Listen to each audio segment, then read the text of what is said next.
राज्य ग्रामीण आजीविका मिशन के अंतर्गत विकासखंड बेलसर में रेयांश संकुल स्तरीय समिति 12वीं की आम सभा स्थापना दिवस का आयोजन पकवान गांव में किया गया। स्टार मैक न्यूज़ से मैं राजेश पांडे। आज मैं बेलसर विकासखंड के जो है आईएसबी अमरनाथ सोनकर जी से बात करेंगे। आज यहाँ सीएलएफ की बैठक है, जिसमें स्वयं सहायता समूह की महिलाओं को बढ़ावा देने के लिए जो है इसका गठन हुआ है सीएलएफ का। आज जानना चाहेंगे इन्हीं से। जी सर, बताइए सीएलएफ जो है ये आज की जो बैठक है क्या औचित्य है इसका? इसकी स्थापना हो चुका है सीएलएफ की, जिसकी आम सभा थी। आम सभा के उपलक्ष्य में मीटिंग बुलाई गई है और इसमें लगभग 50 समूह के सदस्य शामिल हैं। जी अच्छा, ये इसमें जो है लगभग 50। अच्छा, कितने सीएलएफ हैं इस विकासखंड में? 3 सीएलएफ हैं। जी जी महोदय, ठीक हो। तो उनका कोई काम सुनता नहीं था, क्योंकि इनकी बचत राशि बहुत कम होती थी। तो क्योंकि हम जैसे जब बैंक सखी की मदद से ही अपनी छोटी भी बचत राशि जमा कर सकते हैं, मतलब कोई भी काम हो तो हम बैंक सखी की मदद से कर सकते हैं। जैसे कोई लोन हुआ तो वहाँ जाएंगे तो सारे जितने अधिकारी होते हैं वो अपने काम में व्यस्त रहते हैं। तो जो बैंक सखी हैं तो हम वो आएंगी, महिलाएं बैंक सखी से अपना मतलब अपनी बातें बताएंगी, तो ये जाकर उनसे बात करेंगी। तो जैसे ये बात करेंगी वो उनकी समस्या का निवारण करेंगी। अच्छा, ये बैंक सखी हर समूह में होता है या 2-4 समूह को मिला के एक होती है? जी नहीं, ये क्लस्टर वाइज होता है। जैसे कि क्षेत्र होता है इनका, कि कितने क्षेत्र में कितनी मतलब बैंक संख्या होंगी। जी, उनका इसी हिसाब से होता है। आपके क्लस्टर में लगभग कितने समूह? मेरे क्लस्टर में 17 ग्राम पंचायत हैं। जी जी, हम बात करेंगे साधना प्रजापति से, जिन्होंने अभी नया जो है अपने समूह का गठन किया है। आइए इन्हीं से बात करते हैं कि समूह का गठन करके इनको कैसा लग रहा है। जी, सबसे पहले तो अपना परिचय दे दीजिए पूरा। जी, मेरा नाम साधना प्रजापति है। और अभी आपका जो आपका समूह अभी नया गठन हुआ है? जी, अभी 4 महीने हुए। जी। अच्छा, तो समूह में आपको काम करके कैसा लग रहा है? सर, मुझे तो बहुत अच्छा लगता है। कहीं भी मीटिंग होती है या कोई भी मतलब कुछ भी होता है, वहाँ पहुँचते हैं, हमें अच्छा लगता है। जानकारी भी नई-नई मिलती है, नए लोगों से मतलब पदाधिकारी या कोई भी सर आते हैं, हमें अच्छा लगता है मिल के। हम जाते भी हैं, जाना भी चाहते हैं और हम सीएलएफ के अध्यक्ष भी बनना चाहते हैं, इसमें काम भी करना चाहते हैं सर। जी। अच्छा, ये जो समूह जब आपने गठन किया, इसके बाद में आपका जो समय बचता था, जो खाली समय बीत जाता था, वो समूह के कार्यों को देखते हुए बीत रहा है?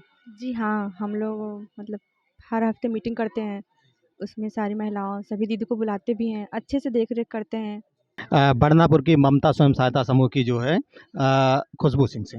जी, सबसे पहले तो बता दीजिए जो है कि आपका जो समूह, आप बैंक सखी हैं, बैंक सखी का काम क्या होता है समूह में? जी, बैंक सखी का काम होता है 3 दिन बैंक में बैठना, 3 दिन फील्ड का काम करना। तो बैंक में बैठकर हम जैसे जो महिलाएं आती हैं उनका खाता खुलवाएं, उनकी जमा निकासी करवाएं, जैसे जो भी बैंक से संबंधित कार्य हम उनका कार्य कराएं। जी। अच्छा, इसमें आपको कोई दिक्कत होती है? जी नहीं, कोई दिक्कत नहीं है। अपने जो है जो जीवन आपका है, जैसे जो है पढ़ाई लिखाई के साथ इसको जो है समूह के साथ जो है बैंक सखी को इसको एडजस्ट करना, ये काफ़ी चुनौतीपूर्ण होगा। जी। जी, पहले हम पढ़ाई किए, उसके बाद मतलब हम सोचे इतना पढ़ाई कर लिए, उसके बाद क्या करें? जीवन में जैसे अगर पढ़ाई किए हैं, अगर कोई लक्ष्य ना प्राप्त किए, तो कोई मतलब नहीं है पढ़ाई का। तो फिर हम अपने गाँव में जैसे पहले सोचे समूह बनाने के बारे में, तो 10 महिलाओं से बात की, बैठक किया, बचत किया उसमें, उसके बाद हमने ब्लॉक पे संपर्क किया। तो वहाँ से पता चला कि मतलब मेट की भर्ती होनी है, जो मनरेगा मेट होती हैं, उनकी भर्ती होनी समूह से। तो हमने अपना नाम डाला उसमें हमारा चयन हो गया। फिर हमने अपने मतलब ग्राम पंचायत में विकास कार्य हेतु कार्य किए, 1 साल तक महिला मेट का कार्य किया। उसके बाद हमें पता चला कि बैंक सखी की भर्ती आई है, तो हमने बैंक सखी में मतलब आवेदन किया और हमारा मतलब नाम आ गया उसमें। फिर हमने 6 दिन का प्रशिक्षण प्राप्त किया पंडरी कृपाल में। उसके बाद हम वहाँ से आए, फिर हमने मेट पद से इस्तीफ़ा दे दिया। मेट पद से इस्तीफ़ा देने के बाद फिर हमने भारतीय स्टेट बैंक बेलसर में बैंक सखी का पद ज्वाइन कर लिया। अच्छा, बैंक सखी का ये काम क्या होता है समूह में? जी, बैंक सखी जैसे महिलाओं का खाता खुलवाना। जी, अब हम बात करेंगे जो सीएलएफ के अध्यक्ष हैं सोनी सिंह से। जी, सबसे पहले तो अपना परिचय दे दीजिए पूरा। जी सर, नमस्कार। मेरा नाम सोनी सिंह है। मैं सनौली मोहम्मदपुर की हूँ और मेरे सीएलएफ का नाम है रियान संकुल स्तरीय समिति की मैं अध्यक्ष हूँ। और मेरे संकुल स्तरीय समिति की 5 पदाधिकारी हैं, जिसमें मैं अध्यक्ष हूँ और हमारी जो सचिव हैं वो हमारी रीता दीदी हैं, और जो हमारी कोषाध्यक्ष हैं वो हमारी सीमा दीदी हैं, और जो हमारी उपाध्यक्ष हैं वो हमारी सरिता मिश्रा दीदी हैं, और जो हमारी उप सचिव हैं वो हमारी सुमन दीदी हैं, जो मुकुंदपुर से हैं। इसमें हमारे 17 ग्राम पंचायतें हमारे इसमें CLF में जुड़ी हुई हैं। जी। अच्छा, इनको कैसे मैनेज करते हैं आप 17 को? जी सर, हम लोग आपस में तालमेल बना के पाँचों महिलाएँ मीटिंग करते हैं, सभी दीदियाँ हमारी उपस्थित होती हैं, इसीलिए हम लोग वैसे मैनेज करते हैं। अच्छा, ये जो CLF की मीटिंग होती है हर महीने होती है? जी सर, हर महीने होती है। जी। स्थान अलग-अलग चयन किया जाता है, एक ही जी नहीं, एक ही स्थान पे ही होती है। जी। सबके अध्यक्ष जो है उपाध्यक्ष लोग उपस्थित रहते हैं? सारे ग्राम संगठन के अध्यक्ष, सचिव, कोषाध्यक्ष इकट्ठा होते हैं पूरे। जी।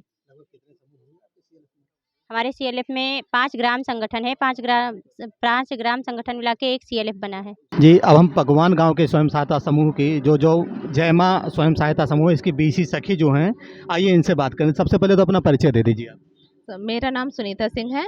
मैं ग्राम मरीपुरा पकवान गांव की मतलब निवासी हूँ। मेरे समूह का नाम है जय माँ स्वयं सहायता समूह। जी। आप BC सखी हैं? जी सर। अच्छा, BC सखी में किन किन चैलेंजों का सामना करना पड़ा आपको जो है? जैसे अब आप एक महिला हैं, गृहस्थी के साथ साथ आप समूह को देख रहे हैं, तो कुछ बताइए। सर, पहले तो मैं बताना चाहूँगी कि अपना परिचय, मेरा नाम सुनीता सिंह है। मैं जय माँ स्वयं सहायता समूह से जुड़ी हुई हूँ। मेरे ग्राम पंचायत का नाम पकवान गांव है और मेरी पढ़ाई स्नातक है। शादी के बाद मुझे घर पर ही रहना पड़ता था सर। घर की देखभाल, आर्थिक मतलब सब कुछ सब मेरे जिम्मे था। और जैसा सभी करते हैं, लगभग ससुराल की आर्थिक स्थिति मध्यम वर्ग की थी। पारिवारिक जीवन के दायित्वों के बाद अक्सर मैं सोचती थी, मतलब इतना पढ़ाई लिखाई करने के बाद हम क्या फ़ायदा, मतलब हम क्या करें, सोचते रहते थे। और मैं अपनी पढ़ाई का उपयोग कहीं कर नहीं पा रही थी। जी। पढ़ाई मैंने की, परंतु मैं अपनी पढ़ाई का उपयोग नहीं कर पा रही थी। ऐसा कुछ करूं जिसमें मैं स्वयं के खर्च के साथ साथ अपने घर का भी खर्च संभाल सकूं और अपनी आर्थिक स्थिति सुधार सकूं। ये सब सोचने के बाद मैंने अपने पति के साथ मतलब ब्लॉक में संपर्क किया और वहां से पता चला मतलब स्वयं सहायता समूह के बारे में। अच्छा, आपको अब ये जो BC का काम आप कर रही हैं, कोई दिक्कत तो नहीं रही आपको अब? नहीं, कोई दिक्कत नहीं है। हमारा काम सर अच्छे से हो रहा है। मतलब हम महीने में कम से कम 1.5-2 लाख हम ट्रांजैक्शन कर देते हैं। जी। BMM हैं, पवन कुमार जी से बात करेंगे। जी सर, बताइए जो CLF है इसका मतलब क्या होता है? क्या औचित्य है इसका आज मीटिंग होने का? ये CLF इसलिए क्या बनाया गया है, क्योंकि जब हम ग्राम पंचायत में छोटे-छोटे समूह बनाते हैं, समूह के बाद फिर ग्राम संगठन बनाते हैं, ग्राम संगठन के बाद फिर एक CLF बनाया जाता है। CLF का मतलब ये है कि जितना भी सरकारी योजनाओं का मॉनिटरिंग करनी है, तो वो CLF के माध्यम से ही सरकार को करना है। अच्छा, ये CLF जो है लगभग कितने हैं यहाँ ग्राम सभा में? 3 हैं? हर एक ब्लॉक में पूरे अपने जैसे गोंडा में है जनपद में, तो हर एक ब्लॉक में 4 CLF की स्थापना की गठन होना है। तो अपने यहाँ इस समय 3 CLF बन चुके हैं, 1 बाकी है। एक CLF का दायरा क्या है? लगभग कितने समूह इसमें होते हैं? वो डिपेंड करता है कि कौन सी किस विकास खंड में कितनी ग्राम पंचायतें हैं, तो वो बराबर बांट लिया जाता है कि इतनी ग्राम पंचायत है, उसी हिसाब से 4 CLF बनाए जाते हैं। अच्छा, और ये जो महिलाएं हैं इनमें जो है जो स्वयं सहायता समूह का जो है, इनको अलग-अलग डिपार्टमेंट में इनको बाँटा गया है? नहीं, अलग-अलग डिपार्टमेंट में नहीं है, सबकी जैसे CLF के माध्यम से कुछ क्या कहते हैं, कुछ आजीविका या रोज़गार संबंधी कुछ जगहें भी निकलती हैं, जैसे बैंक सखी हो गया, समूह सखी हो गया, BC सखी हो गया, तो ये समूह के माध्यम से ही होता है। जी।